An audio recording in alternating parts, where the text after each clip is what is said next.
Hey, my name is Mario Turiago. I'm a sixth grade science teacher, and today I went around the school building. I talked to a bunch of different teachers, and I came up with 10 quick kind of ways to make sure you're doing a good job or just good teaching strategies. Just basically good teaching strategies and things that you can be doing as a teacher that you shouldn't forget. So without further ado, let's get started. Number one is having a social contract. This social contract is made with your students. If you've never done Capturing Kids' Hearts, this is a really good thing to do in your classroom. So you have the social contract, and then at the end of the day, the students go over the social contract. What did we do? What did we learn? Were we well behaved? Did we put a lot of effort into our work? And what can we do better tomorrow? Some teachers have them graded 0 through 4. Some just talk about, hey, if we met it, what exactly does that look like? And what a yes or no, did we meet it? And maybe they have a job for that person. But each day it's important to get feedback on that and whether or not they are doing better in the classroom or they're doing worse in the classroom and what they can do to change that, because you always want to be focusing on the positives.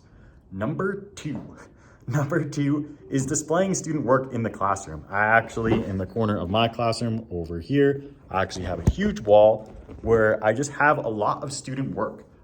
It's examples of 4s, because I'm not gonna put examples of 1s and 2s on the wall or D's and F's on the wall. I'm gonna put, A work on the wall. So students are always super happy when their work is on that wall, and then they can show their friends, and then other of their friends try and get on the wall as well. But it's super happy to have that on your wall. I feel good, they feel good, everyone is a winner. But it's always good to have samples of student work. Even if it's something you've never done before, have past student work or do a model or example yourself so that they know what they're looking for. So the next one is have a hook or have a buy-in or have students buy into your lesson. What is going to be exciting about your lesson? Are you using humor? Or do you have jokes lined up? Do you have an experiment lined up? Are they going to be moving around? What are the students doing in your classroom and why should they care about it? This is super huge. A lot of teachers forget about this and then the lesson just kind of fails. And the reason why your lesson fails is there's no buy-in from the students. So what are you doing? So that is a huge one. After that, make sure your students are reflecting on their daily goal and they know what it is. This could be a success criteria, this could be a learning target, but whatever it is, just having it written on the board is not enough. If somebody walks into your classroom like an evaluator and they ask a student, what's going on in your classroom today, the student can look at the board, but they might not know what that means. And if they don't know what that means, it's gone. It's gone into space, no one cares. You need to make sure your students understand what it means in their own words and how are they doing on that goal by the end of the day, either 0 through 4 or a letter grade. Like, how am I doing on it? Where do I need help? What specific things did I get? What specific things were hard for me? Why am I where I am today? So that's super important. Make sure that you're doing that every single day and you have data and they have data. The next thing is really for ELL students, but it works for all students. It's super helpful, is having a word wall, having a word bank on exams or quizzes or formatives or summatives or just any assignment that you have sentence starters. And if you don't have a sentence starter for something, you can always rectify this by writing a sentence starter on the board for your students. And then number 6 is having jobs and routines. Jobs and routines in your classroom can help substitutes out. They can help run groups better. They can help just everything run smoother in your classroom. You can have your whole entire classroom cleaned and then you can reward those students for doing those jobs. So I'm not gonna go through all of those. There's a bunch of different jobs that you can have students do in your classroom, but I would make sure to have something in place, make sure students can have some leadership roles in your classroom as well. And there's a bunch of stuff on jobs in the classroom online already, so please go check that out.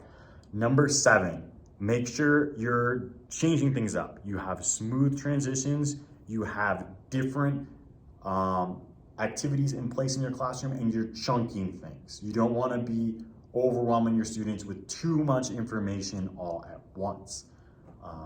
So that's super important. And your brain breaks don't have to be academic. It could just be, hey, go get out of your seat, high five a classmate, go do this, go draw something that is related to your field, or just, something that they're out of their seat, they're doing something, they're taking a break from whatever is going on. The next one is number 8, is just building relationships with your students. That's always important as a teacher. I can't stress that enough. If you don't know your students, they might not know what you're doing in the classroom, because having a relationship with them is way more important than actually just trying to teach the information to them, because they're not going to learn it if they have no relationship with you. The other thing is, when you do groups in a classroom, make sure that each person in your group has a task. If you just give group work out, everyone's going to be, either one person or 2 people is just going to be working the whole time, and everyone else is going to be doing nothing. So you need to have each person in a group doing a task. Number 9, make sure you have really good sub-plans and that they're simple and easy. Hey, I posted something on Schoology, or I made a video for my students. This is the thing that I want them to do. Or it should be easy that anyone can do. And you should have a lot of sub-plans in case someday you get sick or something happens or there's an emergency and you have to be out for a week or 2. Make sure you have those sub-plans.